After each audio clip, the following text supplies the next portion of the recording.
Hello and welcome back to the Nasty Metal Production channel for YouTube, and welcome to another album of the week. This is episode number 98.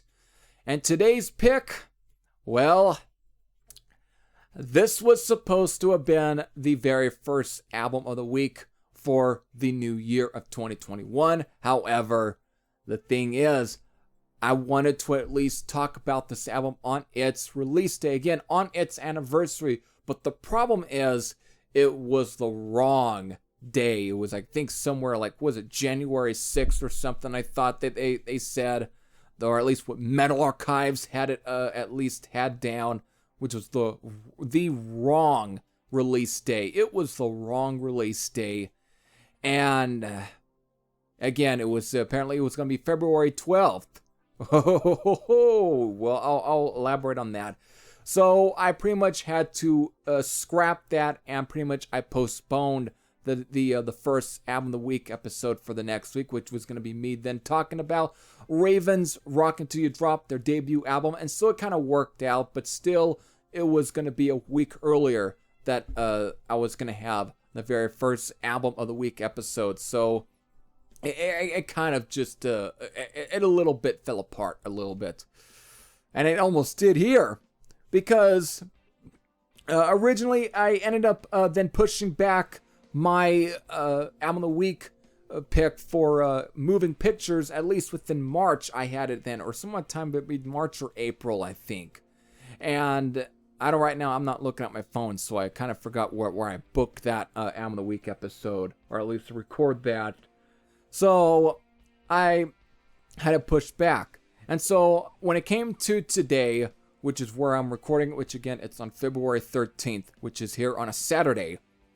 Here, and again, on a Saturday, I was supposed to be talking about a Judas Priest album. Again, hopefully, I was hoping to have that out by its anniversary day. But the problem I ended up running into is the day that I had down for its anniversary was February 17th. Once again, it's now proven that how inaccurate Metal Archives are, because the correct release date for that so-and-so Judas Priest album, according to Wikipedia, was actually February 26th, and it's actually been validated. That date is the valid date for that Judas Priest album, not February 20th, or at least February 17th. So once again, what is with the inaccuracy of fucking Metal Archives? Does anybody there that actually run that site actually have any knowledge to begin with and have any sort of decent information? Is anyone there actually do their research? I guess not. I don't know where they get it, but they always seem to have their head up their ass. But you know what? I'm not going to make this a rant about the Metal Archives, so I'm going to move on. So when it came to, again, today that I'm recording this, I thought I was going to have an issue. And again, I was panicking because I was like thinking, what album now can I replace this Judas Priest album with? What is going to be episode 98 of the album of the week? What was going to be? Well, no worries, because then I realized what reached its 40th anniversary, what album reached its, and that's when, boom, the light bulb. So finally, I am able to now talk about Moving Pictures, because on Friday, February 12th, is when Moving Pictures just saw its 40th anniversary, because it was originally released on February 12th, 1981. So, Moving Pictures. This pretty much, again, this is their 8th studio album, and it also follows 1980s Permanent Waves. So, and it kind of moves in the similar, at least similar feel, at least. It kind of expands on the sound, so on, of Permanent Waves. So, in some ways, it continues it, but it expands and pushes things even further, but I'll definitely get into some of that. But let's definitely get into at least the recording information. This album is still, of course, produced by Terry Brown, who, of course, has been producing Rush's albums at this point since 1975's Fly By Night. So, He's still the producer. They got booked into a studio, which was Lee Studio, which was in Morin Heights, Quebec, Canada, and they were booked in that studio from October to November to pretty much record Moving Pictures. And on February 12th of 1991, it finally got released through the labels such as Anthem in Canada and Mercury around the rest of the world. So that's when we then finally lead into this album. Finally, Moving Pictures. Again, it consists of 7 songs, and it all clocks in at 40 minutes and 3 seconds. So these 7 songs are, I mean, there's a reason why this album is considered one of the biggest albums of all time. Especially when it comes to Rush's discography. It is definitely one of the biggest, because of the thing is, some of these songs, to a lot of people, is still considered classic. Some of these I think you might, I don't know. I think some of these were all hits in a way. Most of these, they may besides the camera eye. But these songs are, again, Tom Sawyer, Red Bruschetta, YYZ, Limelight, again, The Camera Eye, Witch Hunt, and Vital Signs. So, from there, it pretty much, you almost can say it might be considered a greatest hits, because of, again, all of these in ways got released as singles. They got released as, they were in some ways can be seen as hits as well. These are pretty much in a lot of fans, especially Rush fans' heart, these are pretty much considered classic stuff, especially The Camera Eye, which is, again, Rush is definitely still considered a progressive rock band. They were definitely one of Canada's premier progressive rock bands. And again, though their brand of progressive rock was definitely different to a lot of the British progressive rock bands, because of the Rush really focused on technicality than just very intrinsic, very long-winded, and very atmospheric, at least compositions. Instead, it's all about the musicianship, and that's where everything is constructed around. And you really get that with songs like, again, The Camera Eye, YYZ, and Red Bruschetta, Limelight, and Witch Hunt, and Vital Signs. You still get a lot of that. I mean, it's been a long time, though, since I had actually heard Moving Pictures. And again, it's been a long time, but in January, when I threw this album on for the first time in a long time, I thought it was going to feel dated. I thought I was going to at least a little feel off with this album. I thought it wasn't going to hold up much, because of, again, this album gets a lot of praise from a lot of folks. I mean, even fans who loved the 1970s stuff even praised this album. Many will say this was the last really good Rush album before they really took off into the more really slick, overproduced pop stuff in the 1980s. And again, this album is kind of a transitional album in that, because it really pushed things forward in that direction. But you still had that technical guitar playing, that writing. It still is got that 70s feel in its attack and approach, but the overall atmosphere is very 80s sounding. So it was a way of combining both eras in a way, especially since 2112, and just really updating it in 1981. So that's kind of the whole overall feel. And again, The Camera Eye, again, continuing that sort of, again, stuff like either like 2112 or even like Cygnus X 1, Book 2, and Hemispheres. It still continues that sort of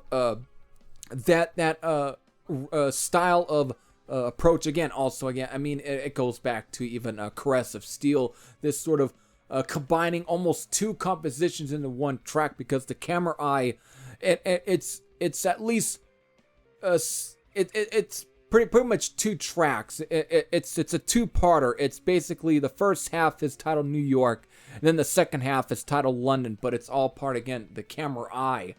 So but the thing is, when re-listening to this album, again, the one thing that really just stands out, and the thing is, of course, we have to definitely talk about the late Neil Peart.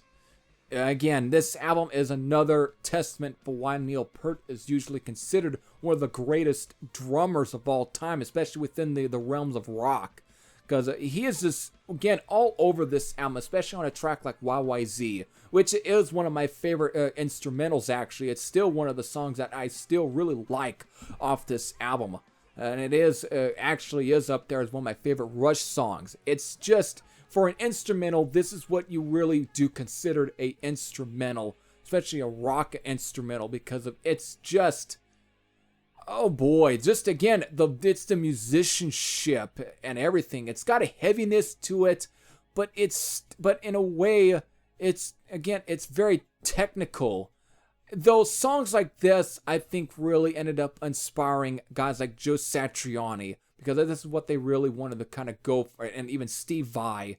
They really kind of took this kind of track and tried to do their own spin on it, on their work. But I don't think they ever were able to at least recapture the atmosphere and vibe of YYZ. They just weren't. And this is just a great a reason for why all three of these guys, Geddy Lee, Neil Peart, and Alex Lifeson, why they are considered some of the best musicians. Because again, it's absolutely tight. And again, it's just all over the place in terms of just the musicianship here.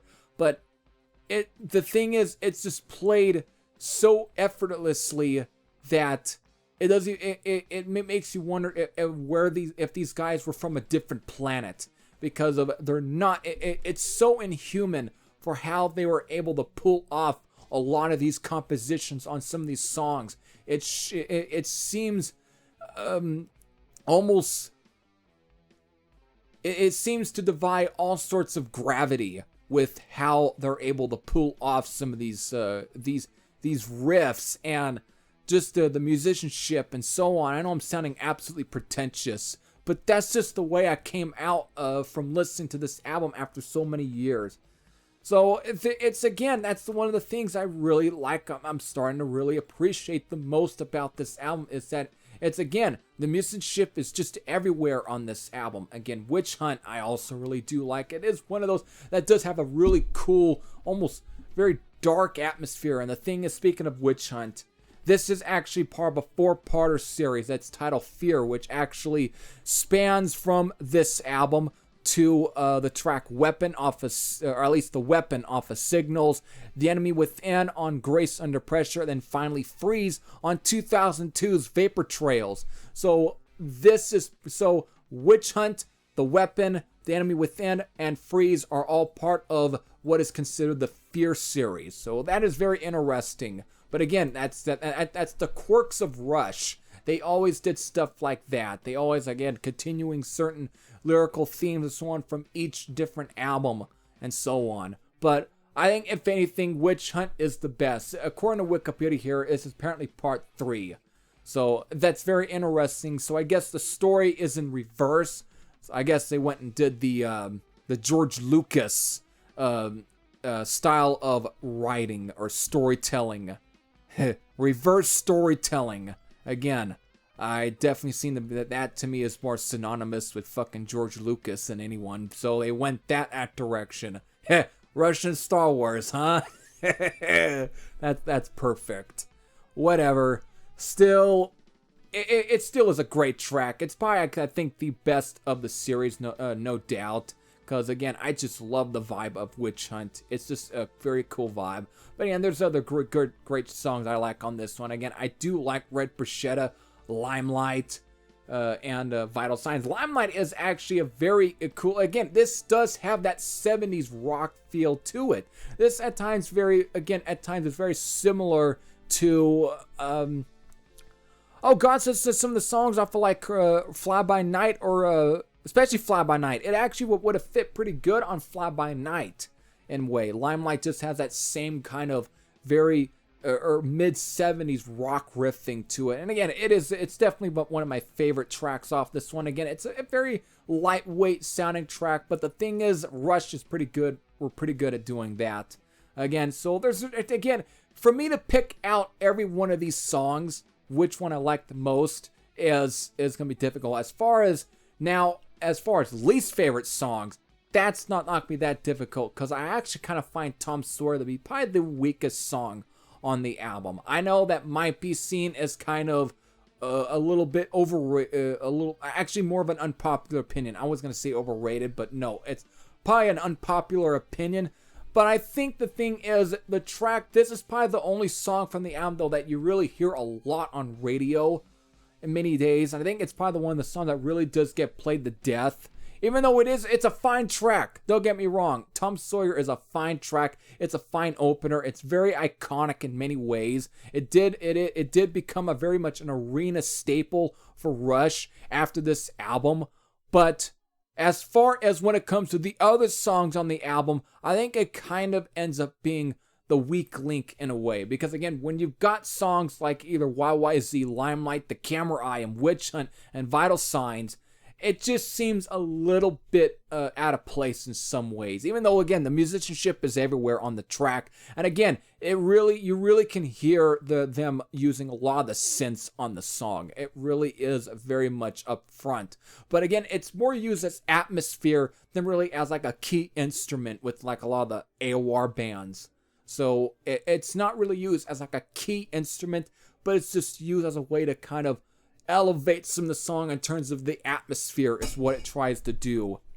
So that's where I'm at with that track. But still, again, that's just personally me. I don't hate the song, but I feel that it's the song that gets played the most from this album, even if some of these other songs are pretty, again, iconic in their own way. So that's where I'm at. So again, I can go on.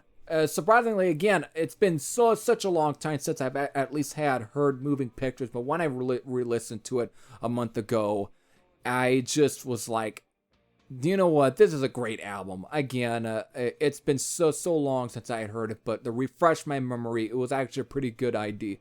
Again, I don't know if I can say Moving Pictures is my favorite Rush album, though. Again, I'm more of the 70s guy. I like the debut album. I like Fly By Night. I like Caress of Steel. I even in some ways like 2112. Even if I think that album gets a little bit rated a little bit too highly for its own good, still though, I appreciate its historical presence. I appreciate that. I respect that. I know about what it did for at least the genre and what it did for Rush. It really pushed them further. So I get that historical part of that album. But at the same time, I don't know if I can call 2112 one of my favorite albums. Again, I just really like the first three. I know everyone's like, oh, but that's when they were like this Led Zeppelin clone or 70s rock clone. It's just not true Rush. Fuck you.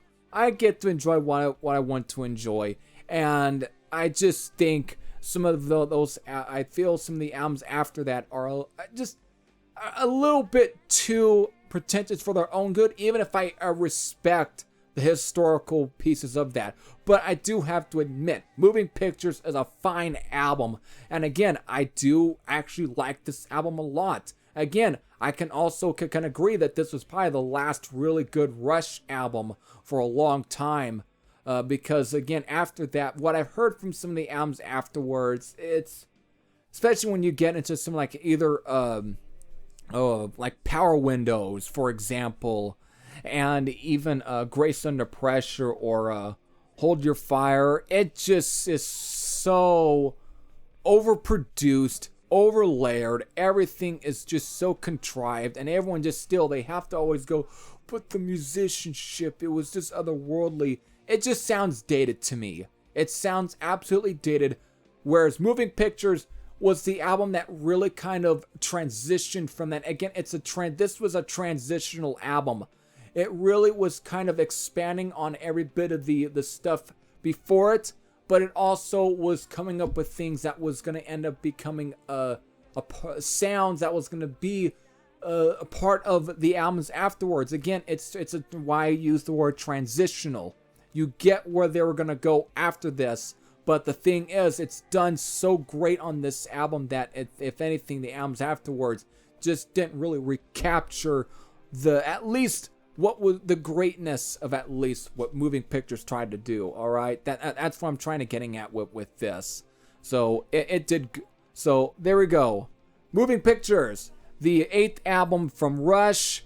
So again, it reached its 40th anniversary on February 12th. If you have any memories growing up with this album, any thoughts, again, you can leave them in the comment section below. But if you haven't heard this album and you're beginning to kind of get into Rush, you know what? This is really not a bad album. Again, this is actually, again, many will definitely cite this as one of those albums you really have to hear. You know, because of, again, it's because of the historical presence of the album, especially what it holds, is why many people definitely will say it is the album that you have to hear. So that's kind of where I think, so in many ways, you kind of do have to hear the album in order, in that regard. But at the same time, if I was going to recommend your Rush album, if you're definitely like the more heavy rock stuff, the first 3 Rush, I would say, are the albums you definitely should check out first, if you're really into that more heavy 70s stuff. But if you do want to check out Rush in general and where they began in terms of their popularity and so on, and the success, Moving Pictures is definitely an album you can't go wrong with. So there you go. So with that, next week I'll be back with a one of my personal favorite albums to come out within the 2010s, a modern day classic in my opinion, and that will be next week's album of the week pick. I'm not saying the name, but again, I'll just leave the suspense there. So with that, I hope all of you enjoyed. This is for Thresher Sam out, and I'll see you all later. Take care, everyone.